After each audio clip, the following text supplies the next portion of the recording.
त्या लोकांची नाराजी होती. आता नाराजी बिराजी काही करू नका, माझ्याकडे बघा आणि कोणाला मदत करा की माझी भूमिका सोडून द्यायचं. किरकोळ कारकोळ गोष्टी सोडून द्यायचं, उतरत राहते, त्याला काही महत्व नाहीये. किरकोळ गोष्टीवर लक्ष देऊ नका. तर मी तुम्हाला सांगितलं, मीच तुमचा आमदार आहे, मीच तुमचा खासदार, काय पाहिजे तुम्हाला? माझी गॅरंटी चालते का तुम्हाला? मोदीची गॅरंटी कशी चालते? तर राज्यामध्ये भोकरमध्ये माझी गॅरंटी चालते की नाही? मग काय पाहिजे आता? इकडे मोदीची गॅरंटी, अशोक चव्हाणांची गॅरंटी, डबल गॅरंटी. चिंताच करू तुम्ही आता सरळ हाताने मदत करा. प्रताप पाटलांच्या आपली निशाणी जी आहे ती कमळावर आपण बटन दाबा आणि भाजपचा विजयी करा. जय हिंद, जय महाराष्ट्र. मित्रांनो, सप्रेम जय जिजाऊ. तुम्हाला एक गोष्ट सांगायची आहे आणि ती गोष्ट तुम्ही समजून घेणं फार गरजेचं आहे. निवडणुका सुरू आहेत आणि निवडणुकीच्या निमित्तानं बडे बडे नेते देशभरातून महाराष्ट्रामध्ये येत आहेत. मी काल एक नांदेडमध्ये जे आता काही लोकसभा निवडणुकीच्या निमित्तानं तिथे चिखलीकर नावाचे भाजपचे त्या ठिकाणी उमेदवार आहेत. नांदेडमध्ये चव्हाण नावाचे काँग्रेसचे उमेदवार आहेत. म्हणजे एका चव्हाणांनी काँग्रेसमधून भाजपमध्ये प्रवेश केला, दुसरे चव्हाण ताकदीनं मजबूतीनं नांदेडमध्ये लढतात. संभाजी ब्रिगेड सुद्धा महाविकास आघाडीमध्ये त्या ठिकाणी ताकदीनं प्रचार प्रसार त्या ठिकाणी करतायत. प्रचारामध्ये नांदेडची संभाजी ब्रिगेडची टीम जोरात त्या ठिकाणी प्रचाराच्या धुरा सांभाळतायत आणि तसे आदेश संभाजी ब्रिगेडचे प्रदेशाध्यक्ष मनोज आखरे साहेबांनी सुद्धा दिलेत. मला एका कार्यकर्त्याने तिथली एक व्हिडिओ त्या ठिकाणी पाठवली आणि मला अक्षरशः आश्चर्य त्या ठिकाणी वाटलं.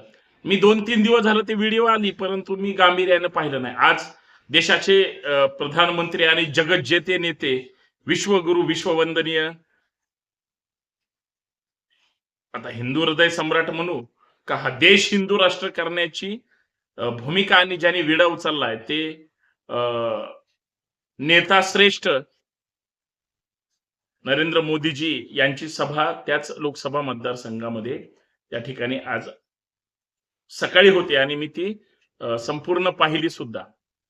त्यांची ठरलेली भाषणं, मग इंडिया आघाडी कशी फेल आहे, मग आम्ही किती ग्रेट आहे, आम्ही कशी महागाई कमी केली, आम्ही कशी बेरोजगारी घालवली, आम्ही कसे या देशाला वेगळे वेगळे उद्योग आणले वगैरे वगैरे, अशा सगळ्या गप्पा हाणल्या.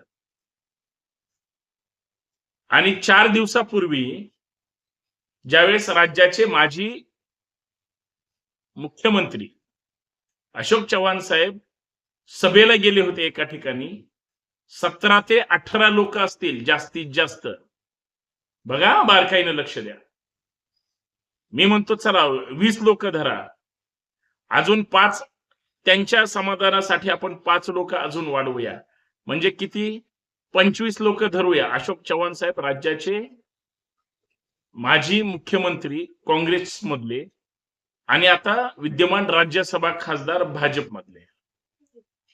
त्या चव्हाण साहेबाची अवस्था काय, 20-25 लोकांमध्ये त्यांना सभा घ्यावी लागते, भाषण करावे लागतात. याच्यापेक्षा दुसरं फेल्युअर काय असेल हे मला तुम्हाला या माध्यमातून सांगायचं. आणि मी ती व्हिडिओ तुम्ही आता सुरुवातीला पाहिलीच असेल, ज्या पद्धतीची अवहेलना किंवा लोकांनी पाठ फिरवली भाजपच्या या सगळ्या लोकांकडे. 300-300 रुपये हजेरीनं लोक आता सभेला मिळत आहेत. आणि माझी जाम खात्री आहे, म्हणजे मी अजून आमच्या तिथल्या नांदेडच्या संभाजी ब्रिगेडच्या टीमला विचारलं नाही, परंतु जी काही महामहिम नेत्यांचे म्हणजे भाजपच्या प्रचार सभेला आज जी गर्दी होती, 1000% डंके की चोट पे सांगतो, सगळे भाडेने आणलेली लोक असतील. त्याचं कारण सुद्धा आहे, लोक मराठा आरक्षणाचा विषय विसरले असतील का? या सरकारने काय खेळ केला आरक्षणाचा तुम्हाला माहिती आहे ना. लोक महागाई ज्या पद्धतीनं वाढली, लोक विसरले असतील का?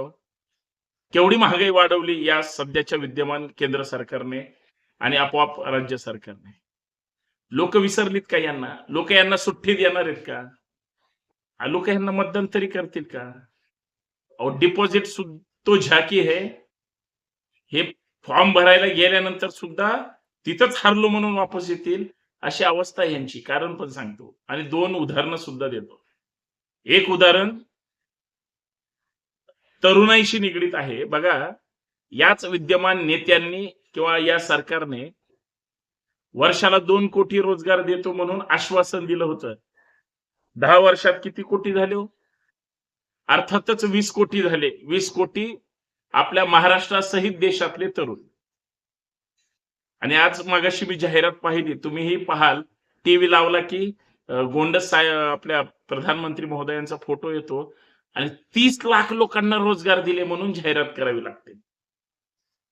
काय कमाल आहे. वर्षाला 2 कोटी कुठं आणि 30 लाखाची 10 वर्षातली उद्बत्ती कुठं. म्हणजे किती फरक आहे, डिफरन्स आहे. म्हणजे याच्यावर आम्ही आत्मपरीक्षण किंवा अजून काही करणार आहोत की नाही, आम्ही काय भूमिका घेणार आहोत की नाही, आम्ही काय बोलणार आहोत की नाही, आम्हाला काय याच्यातलं कळणार आहे की नाही, हे सगळं विचार करायला लावणार आहे. त्यावेळेस लक्षात येतं सगळी जुमलेबाजी सुरू आहे. शुद्ध फसवणूक, शुद्ध येड्यात काढणं वगैरे वगैरे वगैरे. आता मला त्याच्या पुढे जाऊन सांगायचंय, जी लोक सभेला नव्हती चव्हाण साहेबाच्या, आज मोदी साहेबांच्या पण सभेला लोक बळबळ गेले असतील, ते 300 रुपयावाले जोरात असतात बरं का.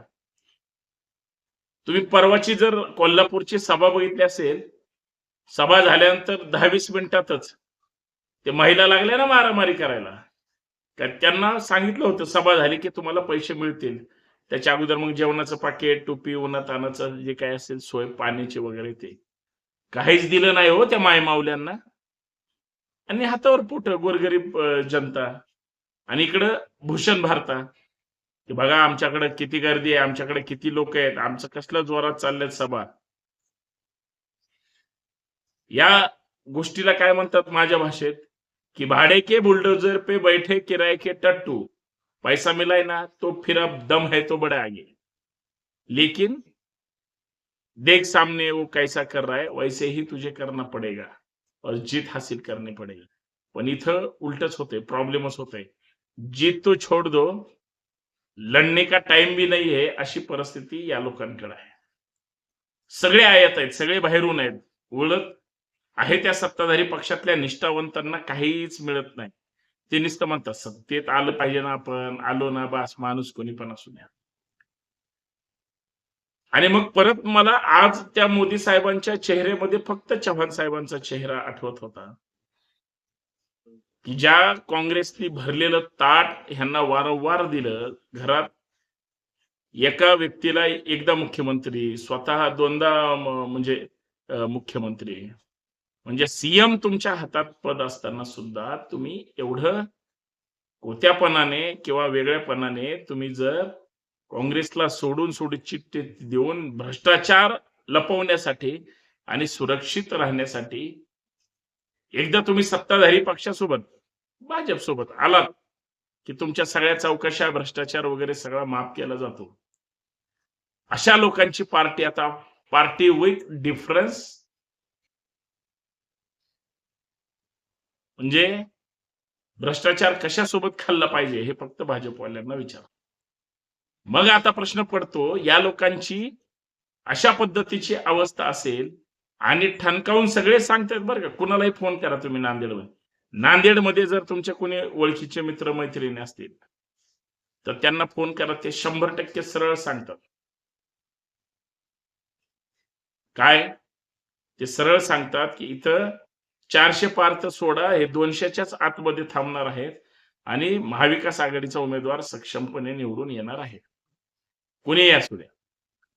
मग ती नांदेडलाही तीच परिस्थिती असेल, धाराशिवला तीच परिस्थिती असेल, लातूरला तीच परिस्थिती असेल, इथं नगरला तीच परिस्थिती असेल, शेजारी नगरमध्येच शिर्डीला तीच परिस्थिती असेल, पुण्यात शिरूरला किंवा इकडं मावळला, बारामतीला सुद्धा महाविकास आघाडीचे सगळे उमेदवार निवडून येणार आहेत. पण ह्यांची जागा मात्र एकदम अशी डलहौशी सारखी झाली. हे मला तुम्हाला सांगायचं होतं माझ्या भाषेमध्ये. हा फार विचार करण्यासारखा प्रकार आहे. ज्यांचा महामहिम नेताच ऊन वाऱ्या पावसामध्ये हेलिकॉप्टर, विमानाने फिरतोय, इकडे नेते कार्यकर्ते उमेदवारी मिळते का नाही ह्या अपेक्षेने फिरकायला सुद्धा नेत्याकडे तयार नाहीत. हे शुद्ध वास्तव आहे आणि मला हे मांडावंसं तुमच्या समोर वाटलं. मी बोलतोय ते खरं आहे की खोट आहे हे मला सांगा. धन्यवाद. जय जाऊ जय शिवराय. आणि आवडलं तर जास्तीत जास्त शेअर करा. सत्य की जय हो.